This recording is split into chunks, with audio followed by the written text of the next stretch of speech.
ಈಗ ಇನ್ನೊಂದು ಕಡೆ ಸರ್, ಈ ನಾಯಕತ್ವದ ಗೊಂದಲ ಬಹಳ ನಡೀತಿದೆ ಸರ್. ಅವ್ರೇನಾದ್ರು ಬಿಜೆಪಿ ಅವ್ರ ಕಡೆ ವಾಲಿದ್ರು, ಡಿ ಕೆ ಶಿವಕುಮಾರ್ ಅವರು ನಾನೇ ಲೀಡರ್ ಅಂತಿದ್ದಾರೆ ಸರ್. ಅವ್ರು ಅಲ್ಲೇ ಗೊಂದಲ ಸಾಕಷ್ಟಿದೆ ಸರ್.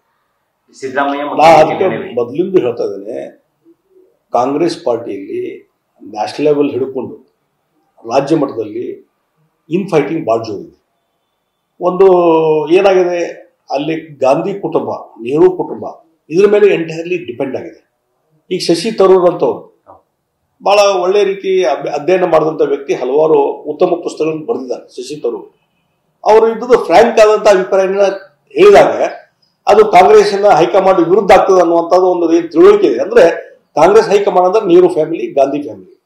ಈಗ ಅದ್ರ ವಿರುದ್ಧ ಯಾರು ಹೋಗ್ತಾರೆ ಅವರೆಲ್ಲರೂ ಅವ್ರಿಗೆ ಹೊರಗಿನವರು ಅಂತ ಅನಿಸ್ತದೆ, ಮತ್ತು ನಮ್ಮ ಕಲ್ಚರ್ ಇಲ್ಲ ಅನ್ನಿಸ್ತದ. ಹೀಗಾಗಿ ಈ ರೀತಿಯಾದಂಥ ಅದು ದ್ವಂದ್ವ ಅಲ್ಲಿ ಕಾಂಗ್ರೆಸ್ನಲ್ಲಿ ಇದ್ದುದರಿಂದ ಇವತ್ತು ಸಾಮೂಹಿಕ ನಾಯಕತ್ವ ಅಲ್ಲಿ ಇಲ್ಲ, ಕೇವಲ ಒಂದು ಕುಟುಂಬದ ನಾಯಕತ್ವ ಇದೆ.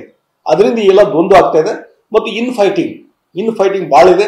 ಮತ್ತು ನೆಹರು ಕುಟುಂಬ, ಗಾಂಧಿ ಕುಟುಂಬದವರು ತಮ್ಮನ್ನು ಯಾರು ಹೊಗಳ್ತಾರೆ, ಒಲೈಸ್ತಾರೆ, ಅವ್ರಿಗೆ ಮಾತ್ರ ಆಪ್ತ ವಲಯದಲ್ಲಿ ಮಣೆ ಹಾಕ್ತಾರೆ. ಇಲ್ಲದೆ ಇದ್ದವ್ರಿಗೆ ಗೇಟ್ ಪಾಸ್ ಕೊಡ್ತಾರೆ. ಈಗ ಬಹುಶಃ ಡಿ ಕೆ ಶಿವಕುಮಾರ್ದು ಅದೇ ಪರಿಸ್ಥಿತಿ ಬಂದದ. ಅದೇ ರೀತಿ ಶಶಿ ತರೂರ್ದು ಅದೇ ಪರಿಸ್ಥಿತಿ ಬರ್ತಾ ಇದೆ. ಇನ್ನೂ ಹಲವಾರು ಹಿಂದೆಲ್ಲ ಪ್ರಣಯ್ ಮುಖರ್ಜಿ ಇರ್ಬೋದು, ಮತ್ತೊಬ್ಬರು ಬಹಳಷ್ಟು ಜನ ಹೊರಬೋದು ಕಾಂಗ್ರೆಸ್ನಿಂದ. ಅದಕ್ಕೆ ಯಾಕಂದ್ರೆ ಇದೇ ಕಾರಣ. ಈ ಇನ್ ಫೈಟಿಂಗ್ ಇಲ್ಲಿ ಕರ್ನಾಟಕದ ಮೇಲೂ ಕೂಡ ಬಹಳ ಎಫೆಕ್ಟ್ ಆಗ್ತಿದೆ. ಅಭಿವೃದ್ಧಿ ಆಗ್ತಿಲ್ಲ, ಒಂದ್ ಕಡೆ ಅವ್ರವ್ರ ಕಚ್ಚಾಡ್ತಿದಾರ, ಸರ್ಕಾರದ ಕೆಲಸಗಳು ಆಗ್ತಿಲ್ಲ, ಬರೀ ಗ್ಯಾರಂಟಿ ಒಂದು ಹೇಳ್ತಿದ್ದಾರೆ ಸರ್. ಈ ಗ್ಯಾರಂಟಿನೂ ಸರಿಯಾಗಿ ಪ್ರಾಮಾಣಿಕ ಅನುಷ್ಠಾನ ಮಾಡ್ತಾ ಇಲ್ಲ. ಗೃಹಲಕ್ಷ್ಮಿ ಅವೆಲ್ಲ ಹಣನ ಬರಲಿಲ್ಲ. ಕೇಳಿದ್ರೆ ಅದಕ್ಕೆ ವಿಚಿತ್ರ ರೀತಿಯಲ್ಲಿ ಮಂತ್ರಿಗಳು ಉತ್ತರ ಕೊಡ್ತಾರೆ. ಏನು ಕಂಪಲ್ಸರಿ ತಿಂಗಳ ಕೊಡ್ಬೇಕು ಅನ್ನೋ ಅದೇನು ಸ್ಯಾಲರಿ ಏನು ಮತ್ತೊಂದು ಅಂತ ಕ್ವಶನ್ ಮಾಡ್ತಾರೆ. ಹೀಗಾಗಿ ಇದು ಗ್ಯಾರಂಟಿ ಅರ್ಧ ಮನಸ್ಸಿನಿಂದ ಅವರು ಇಂಪ್ಲಿಮೆಂಟ್ ಮಾಡ್ತಾ ಇದ್ದಾರೆ. ಅವ್ರಿಗೆ ಪೂರ್ಣ ಮನಸ್ಸಿಲ್ಲ, ಅನ್ನು ವಾಪಸ್ ತೊಗೊಳಕ್ಕೂ ಧೈರ್ಯ ಇಲ್ಲ. ಅದಕ್ಕಾಗಿ day to day financial position ಬಹಳ ಸೀರಿಯಸ್ ಅದ. ಇವತ್ತು ಕಾಂಟ್ರಾಕ್ಟರ್ಸ್ ಬಿಲ್ ಮೊದಲು 32,000 ಕೋಟಿ ಅಂತಿದ್ರು, ಈಗ 64,000 ಕೋಟಿ ಬಿಲ್ ಪೆಂಡಿಂಗ್ ಇದೆ. ಹೀಗಾಗಿ ಆರ್ಥಿಕ ಸ್ಥಿತಿ ಬಹಳ ಚಿಂತಾಜನಕ ಸ್ಥಿತಿಯಲ್ಲಿದೆ ಕರ್ನಾಟಕದ್ದು. ಮತ್ತು ಇನ್ ಫೈಟಿಂಗ್ ಇವತ್ತು ಅವರೊಳಗೆ ಏನು ಒಡಂಬಡಿಕೆ ಇದೆ ಅವರೇ ಇಬ್ರು ನಿಂತು ಬಹಿರಂಗಪಡಿಸ್ಬೇಕು, ಸಿದ್ದರಾಮಯ್ಯನವರು, ಡಿ ಕೆ ಶಿವಕುಮಾರ್. ಆವಾಗ ಒಳಗಿಂದ ಏನಿದೆ ಹೈಕಿಗೊಂದು ಹೊರಗೆ ಬರ್ತದೆ.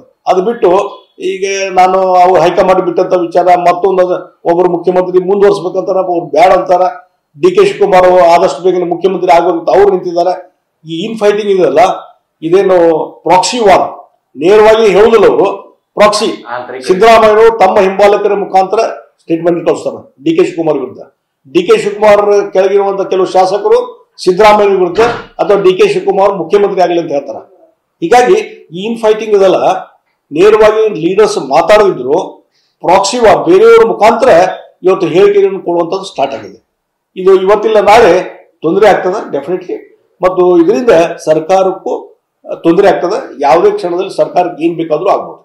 ಸರ್ಕಾರ ಸ್ಟೇಬಲ್ ಆಗಿರುತ್ತೆ ಅಲ್ಲ, ಈಗ ಸರ್ಕಾರ ಅದೇ ಅಂತಂದ್ರು ಸ್ಟೇಬಲ್ ಇಲ್ಲ. ಈ ಸ್ಟೇಬಲ್ ಸರ್ಕಾರ ಇದ್ರು, ಸರ್ಕಾರ ಸ್ಟೇಬಲ್ ಇಲ್ಲವೇ ಇಲ್ಲ.